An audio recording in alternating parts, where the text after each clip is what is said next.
School छात्र छात्री को सप्ताह 2 थर 200 मिलीग्राम क्षीर देवाकू निष्पत्ति नहीं सरकार।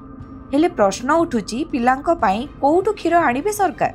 राज्य में मध्याह्न भोजन दि जाउथुबा प्रथम रु अष्टम श्रेणी संख्या प्राय 52 लाख।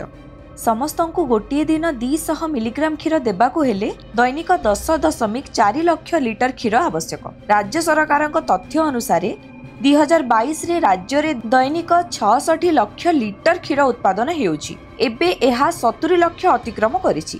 तेबे एतिकी क्षीर राज्यर चाहिदा भरणा करने को नियंट फल पड़ोशी आंध्र प्रदेश रु ओडिशा को क्षीर आमदानी हेउची। तेणु प्रश्न उठुची केउठु क्षीर आनी पिलांकु देबे सरकार, केमिति कार्यकारी हेबो घोषणा। राज्य में 52 लाख पिलांकु सप्ताह 2 थर क्षीर जोगाइबाकू हेले मासकु 83 लाख लिटर क्षीर आवश्यक। राज्य में दैनिक उत्पादित क्षीर रु 15 लाख लिटर ओम्फेड परी विभिन्न डायरी फार्म किणी नेउछंती। बाकी 55 लाख लिटर क्षीर मध्यरु किछि चासी व्यक्तिगत उद्यम रे बिक्री करछंती। बळका क्षीर रे छेना, पनीर, दही, घी प्रस्तुत हेउची। हॉस्टेल हॉस्पिटल को भी किछि क्षीर जाउची। तेणु एबे राज्य रे जेतिकी क्षीर उत्पादन होउची सेतिरे लोकंक दैनिक आवश्यकता पूर्ण हेई पारुनी। छात्र छात्री को केमिति सरकार क्षीर जोगाइबे बोली प्रश्न करूछंती दुग्ध चाषी महासंघ अध्यक्ष।